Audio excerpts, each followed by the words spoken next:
Bueno, ¿cómo estáis? ¿Qué tal? Vamos a grabar, bueno, veis un cambio de récord, ¿no? Esto es récord, ¿no? ¿Dónde está este tío ahora? Bueno, estamos, aunque, a pesar de que el vídeo de la semana que viene lo veáis en la casa antigua, porque todavía tal, pues este está en la casa nueva, así que os voy a hacer un tour virtual, pero bueno, espero que podáis venir algún día a cenar, a tomar algo, a lo que queráis, y eso es una cosa que ya iremos definiendo cuando tengamos la casa medio lista. Bueno, después de esta explicación acerca del fallo de récord de estos vídeos, vamos a meternos en la clase que nos toca para la semana que viene, que es la última que vais a recibir con este vídeo, con el sistema que hemos venido siguiendo durante estos últimos, pues casi 2 años aproximadamente.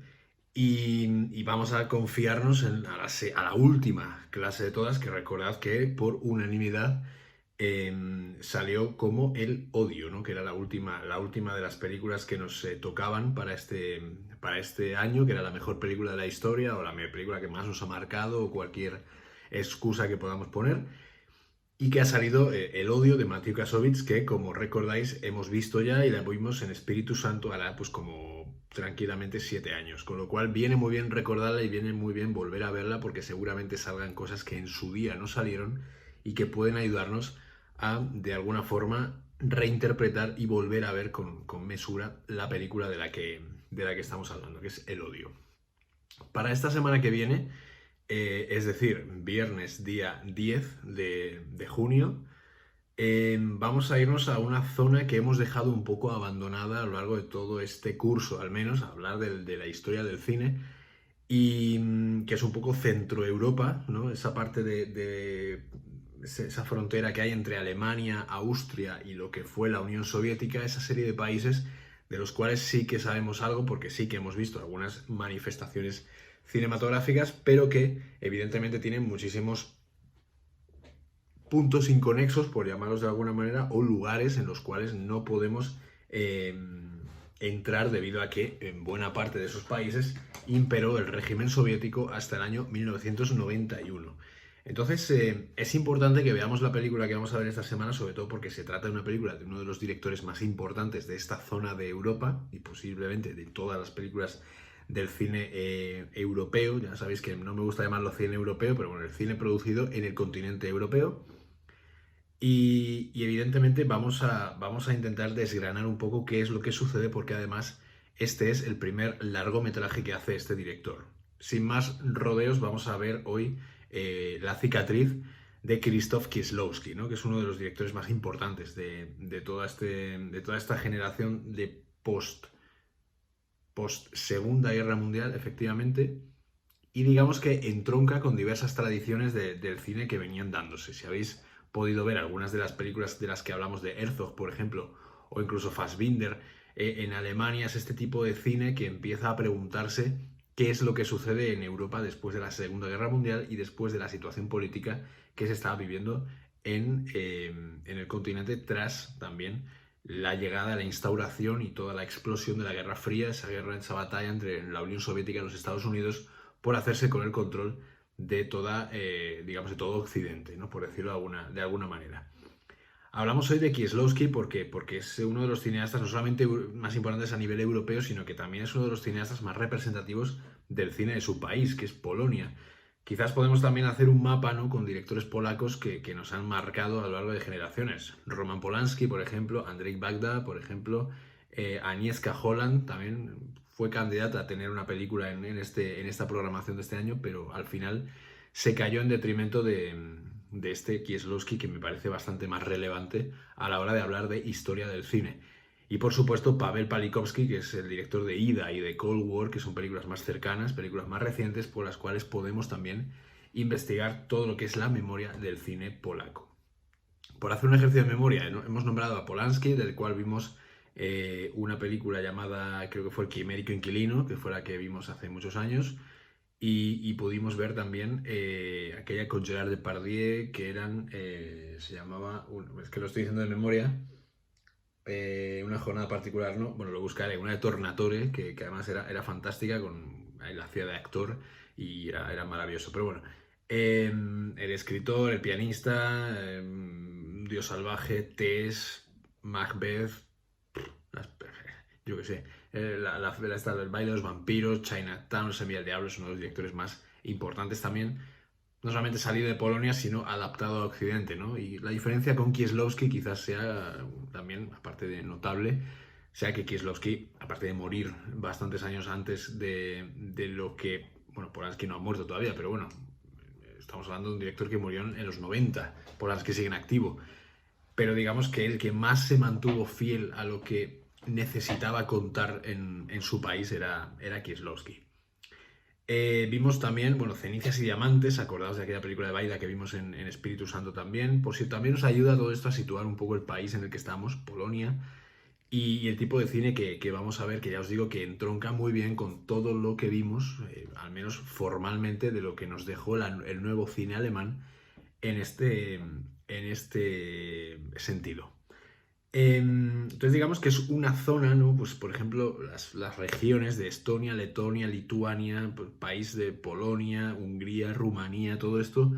El cine rumano, por ejemplo, es muy importante a nivel visual y a nivel narrativo últimamente. Todas las películas, casi todas las películas que proceden de Rumanía, por lo menos hay que verlas, porque son películas que tienen, pues Radu Jude, por ejemplo, que estrenó hace poco la de Porno Loco, no me acuerdo cómo terminó llamándose en castellano, pero era una película fantástica.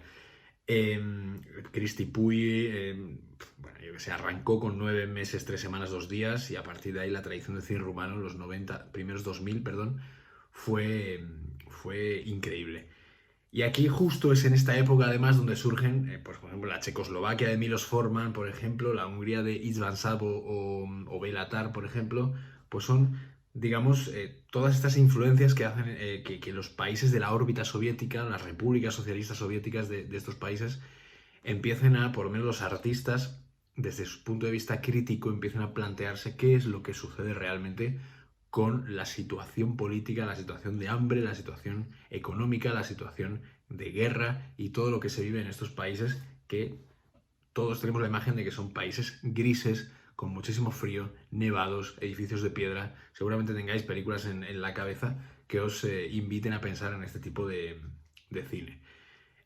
Vamos a hacer referencia a la escuela polaca de cine, ¿no? Se funda más o menos alrededor de 1954-55, y digamos que es el primer caladero en este sentido de influencias desde Francia, la Nouvelle Vague, desde Italia, el neorrealismo italiano, e incluso llegan las películas que producían los ingleses. Acordaos que eran películas, vimos este año El animador de Tony Richardson, y son estas películas que siempre viran hacia la protesta, siempre viran hacia la necesidad de protestar, la necesidad de encontrarse con una realidad y la imperiosa sensación de tener que salir adelante de una opresión o de un mundo que les es demasiado oscuro y que de alguna forma les invita a intentar escapar, por lo menos poner los medios necesarios para intentar escapar. Tras la caída de la Segunda Guerra Mundial en Polonia se mantiene es un país más o menos independiente, pero con muchas comillas, porque Polonia acaba siendo un estado satélite de la Unión Soviética gracias a la firma del Pacto de Varsovia, que es el que de alguna manera signaba el conflicto la colaboración entre Moscú y Varsovia. Entonces, de alguna forma son un país satélite con unos ciertos gobiernos títeres, evidentemente, con ciertas libertades concedidas, pero evidentemente todas vigiladas por los gobiernos soviéticos de turno. Stalin, Khrushchev, Andropov, Brezhnev, Gorbachev, y ya, pues creo recordar que ya está. Entonces es curioso como de alguna manera todos estos países, Alemania, incluso Hungría, Polonia, Checoslovaquia, lo que se intenta hacer es hacer que la gente que va al cine a buscar esa evasión. Hablamos, por ejemplo, en el neorrealismo, los italianos no querían ver películas sobre penas, sobre gente que le roban la bicicleta, ¿no? O sea, se contaba eso, ¿no? De pues que si le roba la bicicleta que le ponga una cadena, ¿no? Esa es la reacción que se tiene contra esas películas.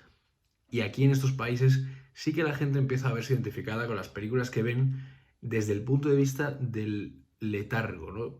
Ellos identifican lo que ven en pantalla con lo que están viviendo en sus vidas, y empieza, digamos, una especie de corriente que se va sumando, que van aunando fuerzas, que va corriendo boca a boca y que de alguna manera empieza a llamarse ese cine de agitación moral, que es lo que Kieslowski empezó a preconizar de alguna manera y fue uno de sus abanderados. Entonces esto, por tanto, lo que busca es la movilización de la población, una población que está adormecida por unos regímenes de hierro, es decir, se han acostumbrado a vivir bajo el yugo de un país que les controla, de un país que les domina.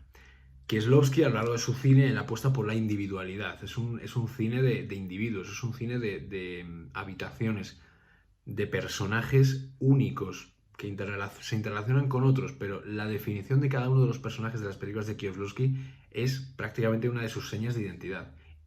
Nos construye un personaje desde inicio. Y la magia del cine de Kieslowski es que aunque no sepamos absolutamente nada de manera obvia de ese personaje, acabamos la película sabiéndolo absolutamente todo. Y apenas nos hemos dado cuenta de que nos ha contado todo lo que necesitamos saber de ese personaje.